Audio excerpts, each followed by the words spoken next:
Hi friends, welcome to voice of the people. జీడిపప్పు అండి, జీడిపప్పు కమ్మకమ్మని జీడిపప్పు, పైగా సేంద్రియ పద్ధతిలో పండించిన జీడిపప్పు. కేజీ 900 మాత్రమే. కళ్యాణలోవ ఆదివాసీలు పండించిన జీడిపప్పు, పోరాడి సాధించుకున్న తమ భూముల్లో పండించిన జీడిపప్పు. మరి కావాలా ఈ కమ్మని జీడిపప్పు? ఇంకా ఆలోచిస్తున్నారా? అయితే ఈ జీడిపప్పు వెనకున్న కథ వినాల్సిందే. ఈ కథ విన్నాక మీరు కొనాల్సిందే. పదండి వెళ్దాం కళ్యాణలోవకి.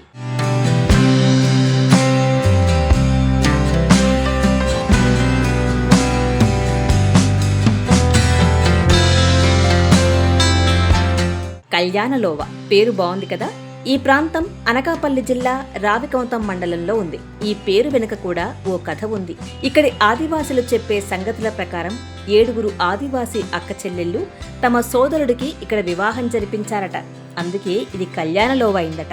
ఇక్కడ సుమారు 20 వరకు ఆదివాసీ గ్రామాలున్నాయి. ఈ కళ్యాణలోవలో ఇప్పటికీ గిరిజనులు అనేక తరాలుగా జీడి మామిడి సాగు చేస్తూ తమ జీవనం సాగిస్తున్నారు. అయితే ఆదివాసీ ప్రాంతాలంటేనే సేంద్రియ పద్ధతిలో సాగు చేస్తారని మనకు తెలుసు. కానీ ఇక్కడి ప్రాంతాల్లో గిరిజనేతరులు, వ్యాపారులు వచ్చి విష రసాయనాలు, పురుగుమందులు అలవాటు చేసి అలా తమకు తెలియకుండానే పెద్ద ఎత్తున ఈ పురుగుమందులు వాడటం మొదలుపెట్టారు. వాటి కోసం అప్పులు ఇచ్చి ఆ అప్పులు తీర్చలేని వారి నుండి వారి డీఫారం పట్టాదారు పాసు పుస్తకాలు కూడా లాక్కొని వారి భూముల్లోనే వారిని కూలీలుగా చేశారు. ఇలాంటి సంఘటనలు 3-4 ఏళ్ల క్రితం వరకు ఇక్కడ జరుగుతూనే ఉన్నాయి.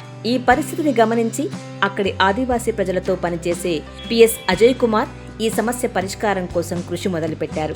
ఇలా తమ భూమిని పోగొట్టుకున్న పొట్టన్న అనే ఆదివాసికి తిరిగి తమ భూమిని ఇప్పించారు. ఆ తర్వాత 2024 నుండి రొచ్చుపణుకు ఇతర గ్రామస్తులు తమ పంటను నేరుగా జీడిపిక్కల ప్రాసెసింగ్ కంపెనీకి అమ్ముకునే ఏర్పాటు జరిగింది. దాంతో వారికి అప్పులు, వడ్డీలు, మధ్య దళారీల పీడ వెరగడవడంతో పాటు వారి చేతికి నేరుగా నగదు అందడం మొదలైంది. అంతేకాదు, గత 2 ఏళ్లుగా పురుగుమందులు, రసాయనాలు లేకుండా జీడి మామిడి తోటలను పండిస్తున్నారు. అల్లూరు సీతారామరాజు జిల్లా జీ మాడుగుల మండలంలో రిజిస్టర్ అయిన గిరిసిరి ఫార్మర్స్ ప్రొడ్యూసర్ కంపెనీ ఉత్పత్తిగా కళ్యాణలోవ జీడిపప్పుగా మన ముందుకొచ్చింది.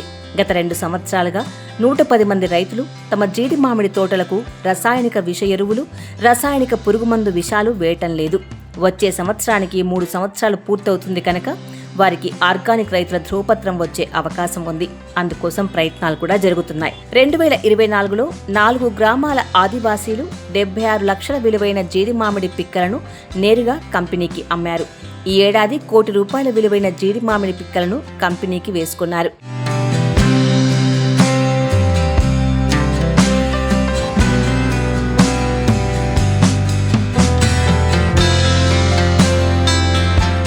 ఈ ప్రాంతంలో పండే జీడి మామిడి పంట శ్రేష్టమైంది, రుచికరమైంది. అయితే గిరిజనేతరుల నుండి అంటుకున్న రసాయనిక ఎరువులు, పురుగుమందుల విషాల వాడకాన్ని వదిలించడం కోసం ఓ ప్రయత్నం జరుగుతోంది. అంతేకాక మధ్య దళారీల దొంతలను దాటుకొని నేరుగా జీడి మామిడి పిక్కల ప్రాసెసింగ్ యూనిట్లకు ఆదివాసీ రైతులు తమ పంటను అమ్ముకోవడానికి ఒక ప్రయత్నం జరుగుతోంది. ఈ ఏడాది ఈ విధంగా ₹1 కోటి జీడి మామిడి పంటను నేరుగా అమ్ముకున్నారు. విద్యావంతులైన యువతీ యువకులు తమ పాతతరం సరిహద్దులను చెరిపి ఒక్కో అడుగు ముందుకేస్తున్నారు. ఇలా వీరు పండించిన జీడిపప్పు కేజీ 900, అర కేజీ ₹450. ఈ రైతుల నుంచి నేరుగా మీరు జీడిపప్పు కావాలనుకుంటే వెంటనే ఆర్డర్ పెట్టండి. 2 తెలుగు రాష్ట్రాలతో పాటు ఎక్కడికైనా కొరియర్ చేస్తారు. కొరియర్ ఛార్జీలు అదనం. కావలసిన వారు పిఎస్ అజయ్ కుమార్ గారిని సంప్రదించండి. ఇందులో ఉన్న ఇతర సభ్యులను కూడా సంప్రదించి మీకు కావలసినటువంటి జీడిపప్పుని ఆర్డర్ పెట్టుకోండి. ఆదివాసీ రైతు యువతీ యువకులు చేస్తున్న ఈ ప్రయోగానికి మీ వంతు సహకారాన్ని అందించండి.